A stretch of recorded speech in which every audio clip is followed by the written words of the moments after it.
Hi friends, welcome to our channel. Friends, ఈరోజు వీడియోలో మా పల్లెటూరులో ఉన్న సొంత ఇల్లుని ఎలా క్లీన్ చేసుకొని నీట్గా సర్దుకున్నామో చూపిస్తున్నాను చూడండి. ఇంటి ముందు ఇలా పండుగకి వెళ్ళాం కదా, జాతరకి 6వ తారీఖు జాతర. ఆ జాతరకి ముందు ఏ విధంగా మొత్తం క్లీన్ చేసుకున్నామో ఈ వీడియోలో మీకు చూపిస్తున్నాను చూడండి. ఇల్లుని మేము సంవత్సరం అయింది, లాస్ట్ ఇయర్ జాతర అప్పుడు ఇలా మొత్తం శుభ్రం చేసుకొని పెయింట్ వేసుకున్నాము. ఈసారి పెయింట్ ఏమీ వేయలేదు. ఈ మల్లెపూల చెట్లు నేను ఒక 15 సంవత్సరాల క్రితం నాటినవి. ఒక్కొక్క మొక్కనే నాటాను, కానీ అవి చాలా పెద్ద గుబురులాగా అయిపోయి మొగ్గలు బాగా వచ్చాయి. మేము అక్కడ ఉండట్లేదు, కాకపోతే మా పక్కన మా మామయ్య వాళ్ళు ఉంటారు పెద్దవాళ్ళు, వాళ్ళు వేసుకుందామని ఇక నీళ్ళు వేసినట్టున్నారు. అంతకుముందు వెళ్ళినప్పుడు అసలు నీళ్ళే లేవు, దానికి బాగా ఎండిపోయినాయి చెట్లు. ఇది వచ్చేసి ఇంటి ముందు మా అమ్మమ్మ నాటిన మామిడికాయ చెట్టు, అలాగే కొబ్బరి చెట్లు 2 ఉంటాయి, చింతకాయ చెట్టు కూడా ఉంటుంది, కాయలు కూడా ఉన్నాయి. కాకపోతే అవి సరిగా బోండం అనేవి కాలేవు. ఇది వచ్చేసి మెయిన్ రోడ్ అనమాట. మెయిన్ రోడ్ నుంచి పక్కనే ఉంటుంది ఇల్లు. ఇది main road side main door అనమాట. కాకపోతే అది వర్షానికి బాగా నానిపోయి మొత్తం కింద కుళ్ళిపోయినట్టు అయిపోయింది. అందుకని రేక్ కట్టేసి దానిని మొత్తం క్లోజ్ చేసేసినాము. ఇది స్టవ్ కడగడం కోసం బయట పెట్టేశాను ముందే, ఇవి మేము తెచ్చిన సామాన్లు. ఇది ఇటు సైడ్ తూర్పు సైడ్ డోర్ అనమాట. ఈ మెయిన్ ఇలా వెళ్ళంగానే లోపలికి మొత్తం చాలా దుమ్ము ఉంది. ఇంకా కొంచెం దుమ్మంతా కూడా తీసేసాము ముందే, స్టార్టింగ్ నుంచి తీయలేదు. మొత్తం పైన సబ్జెక్ట్ మీద ఉన్న సామాన్లన్నీ కింద పడేసి మొత్తం పైన మొత్తం ఊడ్చేశారు. ఇదంతా మనకి ఇది స్టవ్ పెట్టుకోవడానికి అనమాట. టేబుల్ సెల్ఫ్లో కూడా ఎక్కువ సామాన్లు ఏం లేవు, కొన్ని ఉన్నాయి, అవి కూడా తీసి పక్కన పెట్టేశాను. ఇది రోడ్ సైడ్ కిటికీ అనమాట. ఇది వచ్చేసి లోపల రూమ్ కిటికీ. ఈ లోపల రూమ్ వచ్చేసి ఒక రూమ్ ఏమో స్లాబ్, ఇంకో ముంగట రూమ్ వచ్చేసి రేకుల రూమ్ అనమాట. లోపల చాలా దుమ్ము ఉంది. కెమెరా ముందు దుమ్ము ఎలా కనిపిస్తుందో చూడండి, క్లియర్గా కూడా లేదు, మొత్తం దుమ్మే ఉంది లోపల. అంటే దీనికి ఎక్కువ క్లీన్ చేయలేదు, మధ్య మధ్యలో వచ్చినప్పుడు ముందు రూమ్నే ఎక్కువ దుమ్మంతా క్లీన్ చేసి చేసుకున్నాం. లోపల ఎక్కువ పైన సామాన్లన్నీ సబ్జెల మీద సామాన్లన్నీ పెట్టేసి ఉన్నాయి కాబట్టి ఎక్కువ దుమ్ము పట్టేసింది. ఈ బెడ్ మీద ఇలా కవర్ వేసేసాము దుమ్ము ఎక్కువ పడకుండా. ఇక్కడ సెల్ఫ్లో ఉన్న సామాన్లన్నీ కూడా తీసి కడగాలి. అది లాస్ట్ ఇయర్ జాతర అప్పుడు కడిగినవే. ఇప్పుడు సామాన్లన్నీ కూడా తీసి మొత్తం ఇల్లుని శుభ్రం చేసుకోవాలి. ఇప్పుడైతే నేను సామాన్లన్నీ బయట పెట్టేశాను. ఆల్రెడీ 2 మంచాలని కడిగేశాను. ఇక్కడ చూడండి, ఈ చెట్టుకి ఎంత పూలు కాస్తున్నాయో. కానీ ఈ పూలు డబల్ మల్లె పూలు అంటారు, చాలా బాగా వస్తాయి నీళ్ళు కనుక వేస్తే డైలీ. ఇప్పుడైతే లోపల ఉన్న చెత్తనంతా ఎత్తేసిన తర్వాత లోపల ఒక రూమ్ను అయితే మొత్తం క్లీన్ చేసేసాను. కిటికీలు కానీ లేకపోతే ఈ టేబుల్ కానీ మొత్తం ఇలా శుభ్రంగా కడిగేశాను, మనకి ఎక్కడ కూడా దుమ్ము లేకుండా. ఈ సెల్ఫ్లన్నీ కూడా ముందే కడిగేశాను, ఎందుకంటే కడుక్కుంటూ నేను వీడియో తీయడం అంటే కష్టం కాబట్టి. వెనకాల రూమ్ని కూడా ఇలా సామాన్లన్నీ పైన సర్దేసి సెల్ఫ్లో ఉన్న సామాన్లన్నీ కూడా ఇక్కడ మనం బెడ్ పైన పెట్టేసి మొత్తం కడిగేశాను.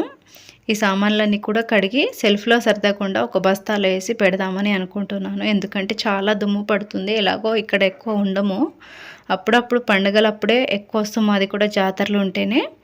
పండుగలకు కూడా ఇక్కడనే హైదరాబాద్లోనే ఉంటాం కాబట్టి ఇంటి ముందు కూడా ఇలా నీళ్ళు మట్టి అనగడం కోసం. ఫ్రెండ్స్, ఇప్పుడైతే ఇల్లు మొత్తం క్లీన్ చేసుకోవడం అయిపోయింది. 2 రూమ్లు కూడా మొత్తం క్లీన్ చేసేసుకున్నాం. లోపల కరెంట్ లేదు, ఆల్రెడీ నేను ఇందాక చూపించాను కదా, సేమ్ మొత్తం పైన దులిపేసి మొత్తం బూజంతా తీసేసిన తర్వాత మొత్తం నీళ్ళేసి కొంచెం సరిపేసి కడిగేసినాము. ఇప్పుడైతే బాసన్లు తోవే పని ఒక్కటి ఉంది, అలాగే మనకి ఇంటి ముందు మొత్తం ఇది ఉడవాలి. ఆల్రెడీ బెడ్షీట్స్ అన్నీ కూడా ఉతికి ఎండబెట్టేసుకున్నాము. అలాగే 2 మంచాలు ఉంటాయి, మంచాలని కూడా కడిగి పెట్టేసుకున్నాము. రేపు పిల్లలు వస్తారు, పిల్లల్ని తీసుకురాలేదు, రేపు పెద్దమ్మ వాళ్ళు వస్తారు, వాళ్ళతో పాటు పిల్లలు కూడా వస్తారు. వాళ్ళు వస్తే మళ్ళీ పని ఏం అవ్వదు, పక్కనే రోడ్డు ఉంది, మళ్ళీ రోడ్డు మీదకి వెళ్ళిపోతారని చెప్పేసి తీసుకురాలేదు. ఇప్పుడైతే పొద్దున వరకు 10కి స్టార్ట్ చేసినాం. 10కి స్టార్ట్ చేసి ఇప్పుడు 3:30 అయింది టైము. ఇప్పటి వరకు ఇల్లు మొత్తం దులిపి మొత్తం లోపల శుభ్రం చేసి అన్నీ చేసేసుకున్నాము. బెడ్షీట్స్ అయిపోయినాయి. ఇప్పుడు ఇంటి ముందు ఊడవాలి, ఈ చెత్తనంతా తీసేయాలి, కొంచెం పెండ తీసుకురావాలి. పెండ తీసుకొచ్చి ఇంటి ముందు కొంచెం అలికేసి ముగ్గేసుకుంటే అయిపోతుంది. అలాగే ఈ గిన్నెలు ఒకటి బ్యాలెన్స్ ఉంది, ఈ 2 చేసుకోవాలి. కాకపోతే ఇంటి ముందు చాలా పెద్దగా ఉంది వాకిలి. ఈ పని అంతా అయ్యేసరికి బ్యాక్ పెయిన్ చాలా వచ్చేసింది, నడుము నొస్తుంది ఆల్రెడీ. పొద్దుటి నుంచి అసలు గ్యాప్ లేకుండా చేస్తూనే ఉన్నాం పని. ఇప్పుడైతే ఇంట్లో నుంచి తీసుకొచ్చి అన్నీ బయట పెట్టుకున్నాను కడగడం కోసం. ఇక్కడ కొంచెం నీడ లేదు, ఎండ ఉంది కాబట్టి కొంచెం మెల్లిగా కడుగుదామని ఆగుతున్నా. ఆలోపు మొత్తం ఈ వాకిలంతా కూడా ఊడ్చేసుకొని చెత్త అంతా తీసేయాలి. నేను మొత్తం క్లీన్ చేసి మొత్తం ఎలా రెడీ చేసుకున్న తర్వాత పెట్టేసుకున్నాక చూపిస్తాను. ఇది వచ్చేసి ఎంట్రన్స్ అనమాట, రోడ్డు. అక్కడి నుంచి మనకి లోపలికి దారి ఉంటుంది, మెయిన్ రోడ్కే ఉంటుంది ఇల్లు. ఇప్పటి వరకు అయితే సగం వాకిల్ని ఊడ్చాను, ఇంకా సగం ఆ గుడి దాకా ఊడవాలి. మధ్యలో కొంచెం రెస్ట్ తీసుకుంటూ ఊడ్చుకుంటున్నాను. ఇటు సైడ్ కూడా చాలా ఉంది ఇంకా ఊడ్చేది. ఈ బ్యాక్ పెయిన్ వస్తుందని ఇక మధ్య మధ్యలో ఊడ్చుకుంటున్నాను. ఈ మల్లె చెట్టు అవతల నుంచి ఈ విధంగా గుడి వరకు ఊడ్చేసుకోవాలి మొత్తం. ఇక్కడ వరకు అయితే సగం ఊడ్చేసాను, ఇంకా గిన్నెలు అలాగే ఉన్నాయి కడిగేవి. ఇటు కూడా ఊడ్చేసి ఎత్తేసాను.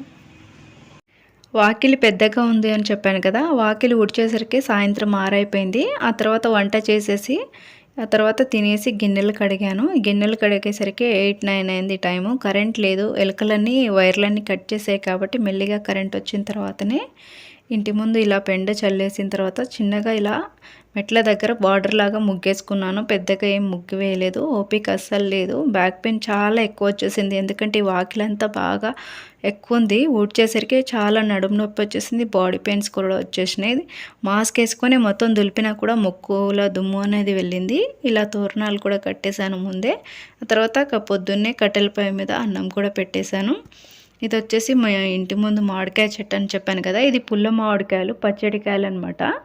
ఇవి మేము వచ్చే ముందు తెంపుకున్నాము పచ్చడి కోసం. నేను ఒక 3 తెచ్చుకున్నాను, ఎక్కువ ఒక 9-10 కాయల వరకేమో ఊర్లో పిన్ని ఉంటుంది, ఆమెకి కొంచెం కూరగాయలకి ఇబ్బంది అవుతుందని చెప్పేసి ఆమెకైతే ఇచ్చి పంపించేసాము. ఎక్కువ ఉండే మామిడికాయలు, కాకపోతే ఇంటి పక్కన ఉన్న వాళ్ళు తీసుకున్నారు. సో మిగిలిన వారికి అయితే మేము తెచ్చుకున్నాము. ఫ్రెండ్స్ చూసారు కదా, మా ఇల్లుని చూసి కొంచెం నవ్వకండి, పల్లెటూరులో ఉంది. వీడియో నచ్చితే లైక్, షేర్ అండ్ సబ్స్క్రైబ్ చేసి పక్కనే ఉన్న బెల్ ఐకాన్ క్లిక్ చేయండి.